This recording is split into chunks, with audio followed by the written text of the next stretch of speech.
Jay Cutler became one of the more polarizing figures to ever put on a Chicago Bear uniform during his 8 seasons as the starting quarterback of the Chicago Bears. Throughout the course of Jay Cutler's career, it has been some ups and there was some downs, whether it's been from personality, whether it's been from his play. There were a lot of up and downs throughout the course of his career as a Chicago Bear.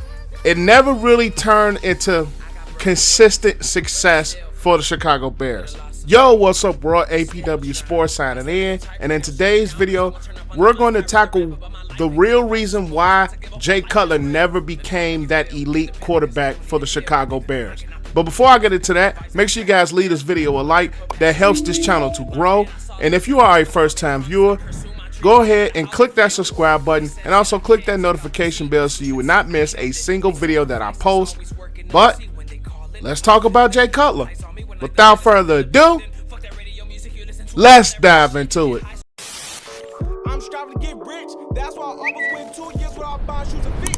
Things change now. My mom hearing me with my music and she look a little proud. On April 2nd of 2009, the Bears acquired Jay Cutler and a 2009 5th-round pick in exchange for Kyle Orton, 2009 and 2010 first-round pick, and a 2009 5th-round pick, beating out teams like Washington, the Tampa Bay Buccaneers, the Lions, and the Titans on Cutler's services.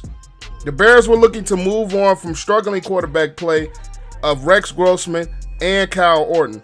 Cutler became upset with the Broncos after the hiring of Josh McDaniels. Coming off of a 4,526-yard, 25 TD, and 18 interception season in 2008, which would be his only Pro Bowl of his career.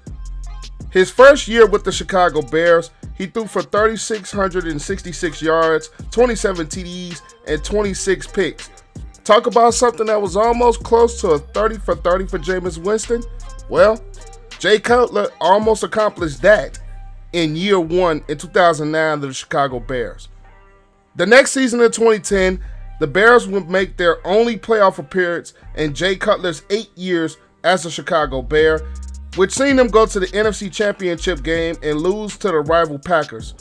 Yeah, guys, as a Bears fan, to be honest, I still can't watch that game to this day. But moving on. That game was infamous for different reasons, but we'll get into that later on in this video.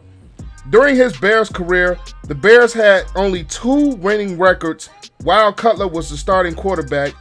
The before-mentioned 2010 season and also the 2012 season, where he went 10-5 as a starter, and the team ultimately went 10-6 but still failed to miss the playoffs. The rest of his Bears career was marred by inconsistent play, injuries, coaching changes, and a lot of personnel changes as well. During his Bears career, he threw for 23,443 yards, which made him the franchise's all-time leading passer, and he combined that with 154 touchdown passes and 109 interceptions. But all that being said, let's get down to the real reason why Jay Cutler ultimately did not become that elite quarterback that the Bears traded for in 2009.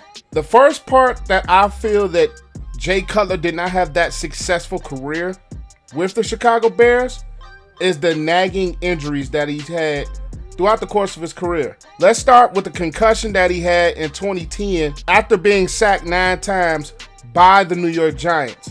Whether it was the MCL sprain that he suffered in the NFC Championship game in that season, I'll get deeper into that later. Whether it was the broken thumb in 2011 after the Bears were off to a 6-3 start, whether it was the concussion during the 2012 season, which caused him to miss some time, whether it was the injury in 2013, which led him to miss 4 games in that year, whether it was the nagging injuries that he suffered during the 2015 season, despite that being one of his best seasons as a Chicago Bear, whether it was his final season as a Chicago Bear in 2016, where he missed 11 games during different parts of the season due to injuries. Jay Cutler and his injury bug really hurt a lot of those Bears seasons, mainly in 2012 when they were off to that 6-3 start.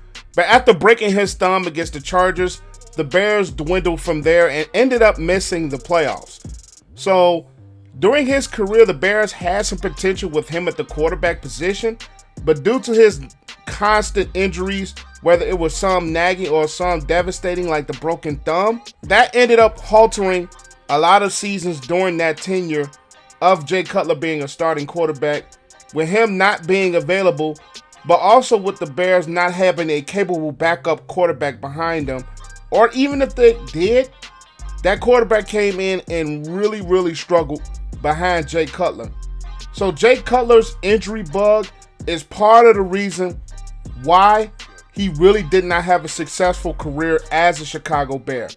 But let's dive into the biggest injury of them all.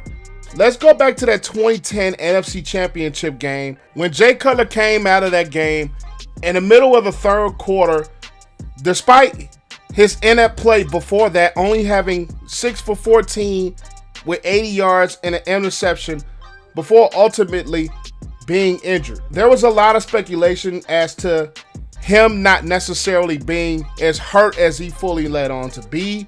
There was a lot of speculation, whether it was from guys like Maurice Jones-Drew, Darnell Dockett, and Deion Sanders, Mark Schlereth, that ultimately Jay Cutler could have went back into that game and finished it out. But after that, the Bears ended up losing 21-14 in Green Bay. And at that particular point is when Bears fans, including myself, really started to be off of Jay Cutler, because he was seen on the sidelines pedaling a bicycle and looking so degested and just so uninterested with the game, to have us think he could have been back out there, he could have played through it and got the Bears probably past Green Bay. There have been other quarterbacks like Phillip Rivers and Ben Roethlisberger who have played on much worse injuries than the sprained MCL that he ended up having. So when you look at that as a Bears fan, we were ultimately disgusted that he was not able to get back out there and finish out that game, which could have potentially led the Bears to a possible Super Bowl championship. Who knows how that really would have played out from there.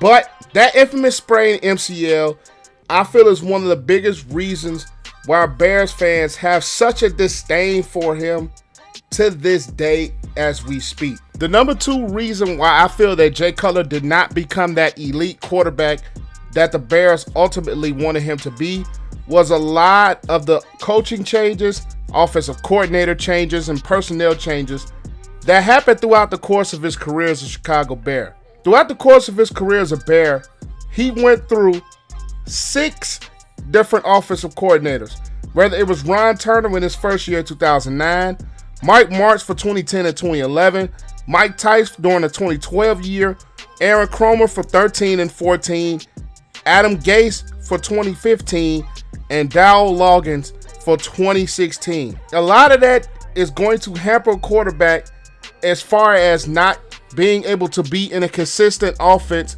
for longer than 2 different years. A lot of those changes as far as the offense goes, whether it could be scheme, whether it could be the play calling, whether it could be the design, that is going to be a lot for even the elite of the elite quarterbacks to have to deal with so many of the coaching changes that the Bears had.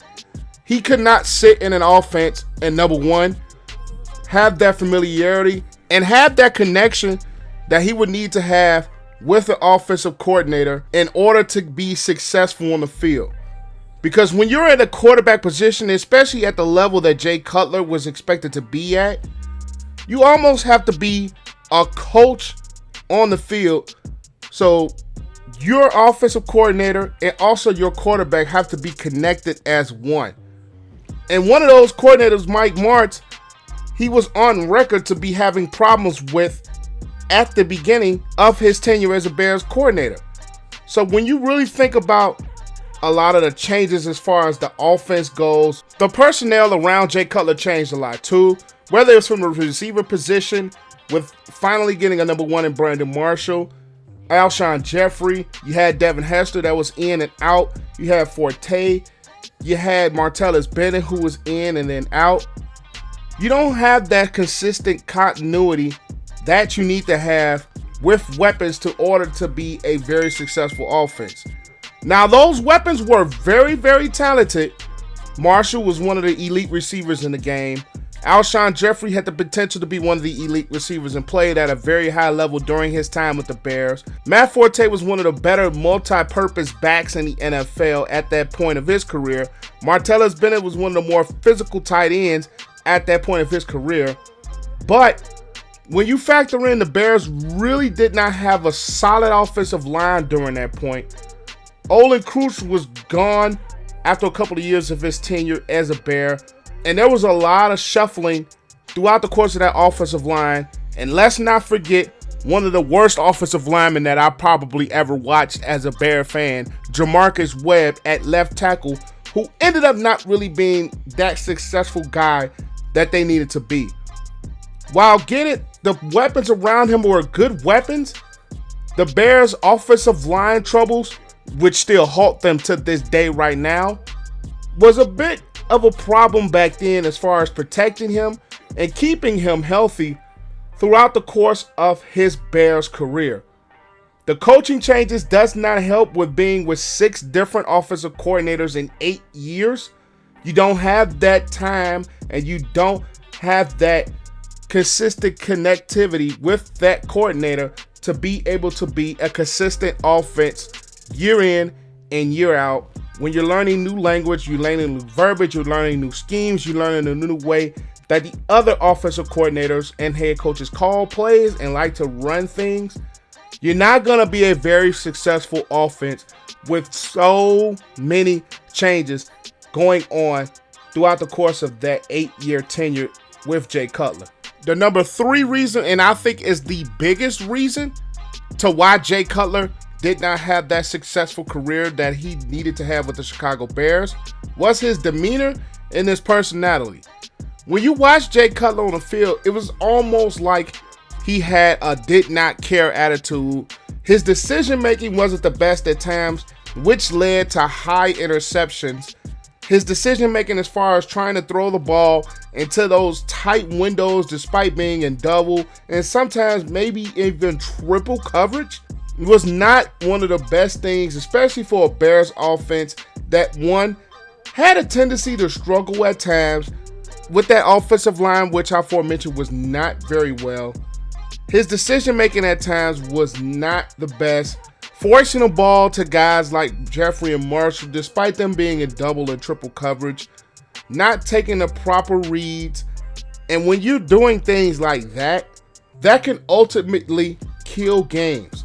I can remember personally as a fan watching some of those games and just waiting for Jay Cutler to throw those ill-advised interceptions and just waiting for him to throw that ill-advised pass that could possibly cost the Bears those particular games. Even though he still had some of those games in his Bears career where he played really well down the stretch, it was more of those games where he had really bad decision making and his demeanor on the sideline, really dejected, really didn't care attitude, really didn't care look, really this persona of, I don't care anyway, I'm still getting paid all of this money that the Bears gave me on this contract. It was a real big thing as far as the Bears not being able to have that leader as a quarterback who was carrying the team. Maybe all quarterbacks are not supposed to be like that, but especially when you're in the position that Jay Cutler was, having so much pressure, especially from the Bears organization and fans like myself, looking at Jay Cutler, his demeanor, and looking at his don't give a care attitude was really a reason I think his play on the field suffered a bit with the decision making and the ill-advised throws and that gunslinger-like mentality that he had at times, trying to force the throws, trying to force the ball into tight windows. A lot of those throws and a lot of those plays cost Bears games and really cost them playoff chances at times when they had those certain teams and they had those offenses that could potentially make a run for the playoffs.